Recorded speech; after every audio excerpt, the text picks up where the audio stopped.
Nah, jumpa lagi di mata pelajaran sejarah wajib kelas 12. Di mata pelajaran sejarah wajib ini, khususnya kelas 12, baik jurusan IPA maupun IPS atau jurusan MIA maupun IIS kelas 12, kita pertama kali akan membahas tema utamanya, yaitu integrasi bangsa Indonesia. Tema integrasi bangsa Indonesia pasti akan dibahas juga hal-hal penyebab disintegrasi bangsa. Nah, dalam mata pelajaran ini, hal apa saja akan kita bahas? Yaitu tentang proses-proses akan terjadinya disintegrasi bangsa. Apa itu disintegrasi bangsa? Yaitu benih-benih perpecahan. Mari kita mulai pelajaran berikut ini. Subbab yang pertama adalah berbagai pergolakan yang terjadi di dalam negeri pada tahun 1948 sampai 1965. Konflik dan pergolakan ini dibagi menjadi 3 bentuk, yaitu yang pertama, konflik dan pergolakan yang berkaitan dengan ideologi. Seperti yang telah kita ketahui, bahwa ideologi adalah suatu tujuan atau cita-cita yang ingin dicapai oleh suatu bangsa dan negara. Adapun di negara kita, Indonesia, ideologinya adalah Pancasila.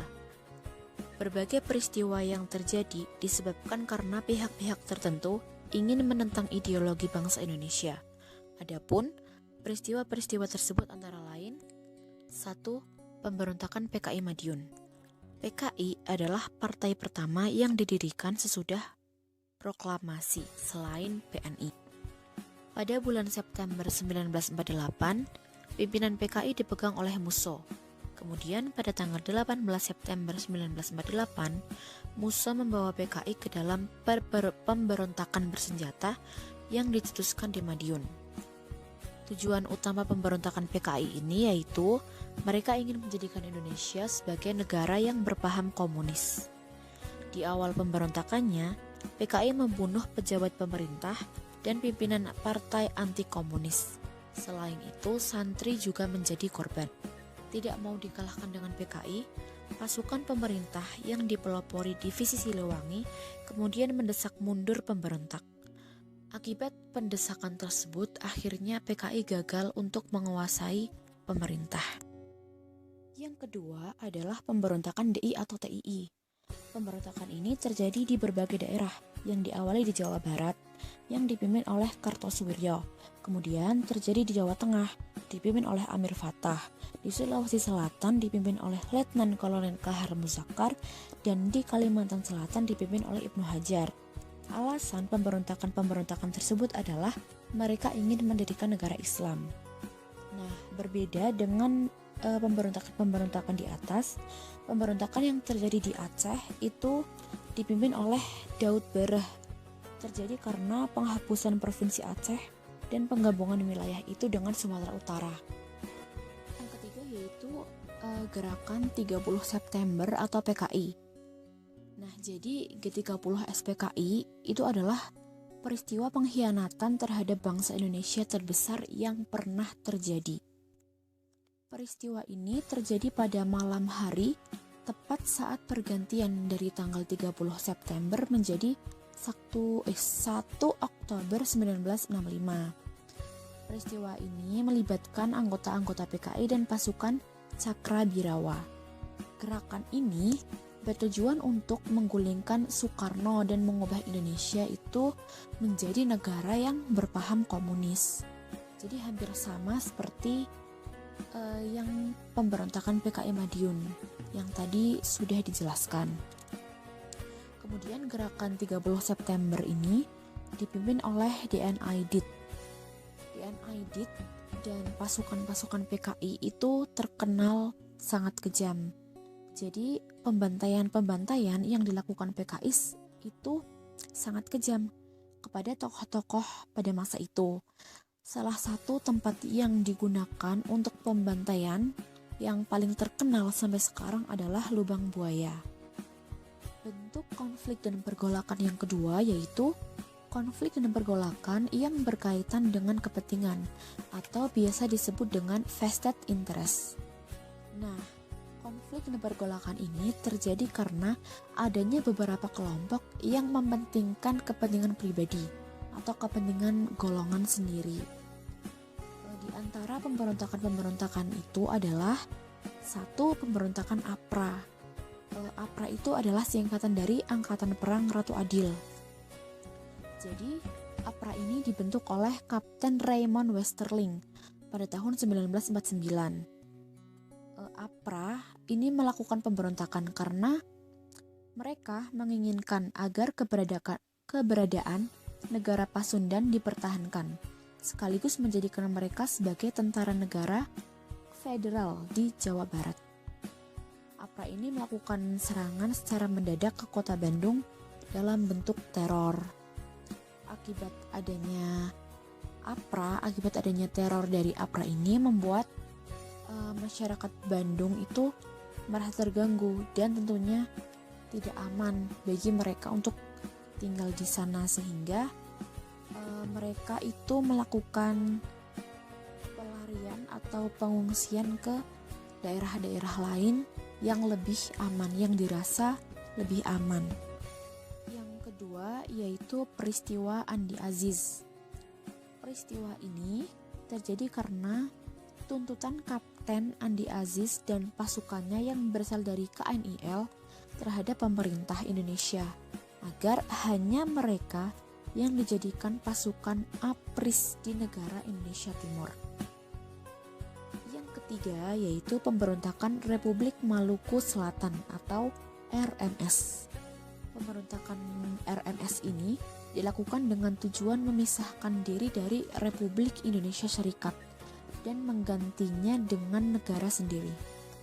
Pemberontakan ini diproklamasikan oleh Dr. Soemokil pada April tahun 1950.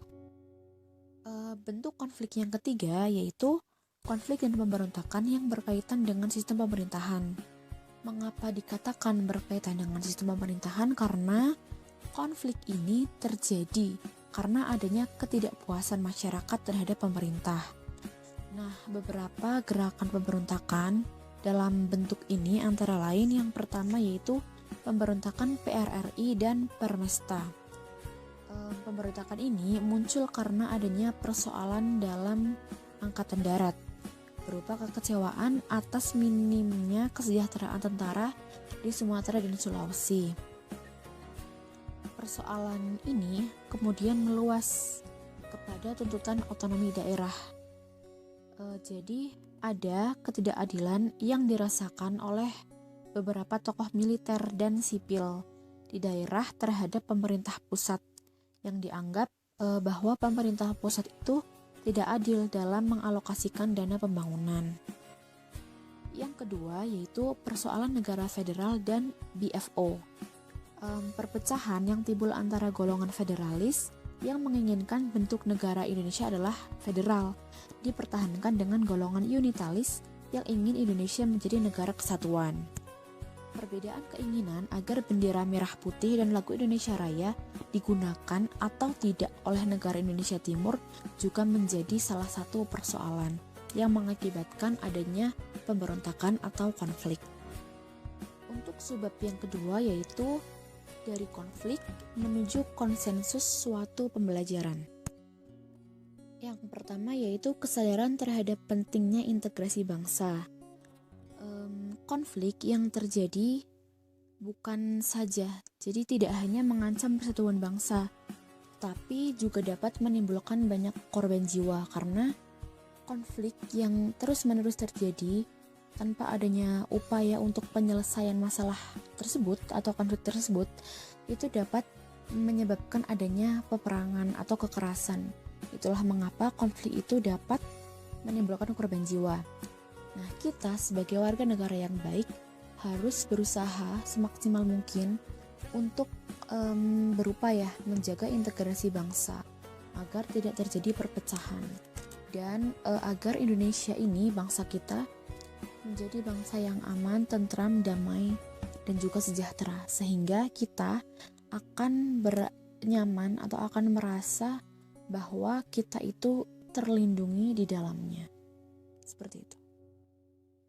Yang kedua yaitu meneladani para tokoh persatuan.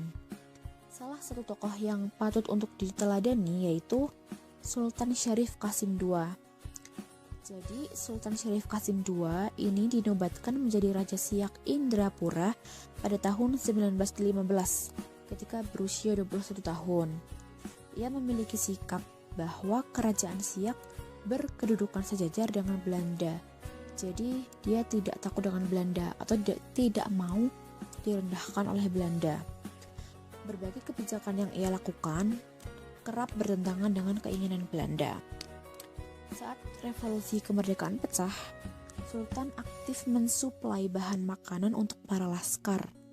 Jadi Sultan Syarif Qasim ini menyumbangkan atau sering sekali membantu para pejuang-pejuang untuk melawan penjajah.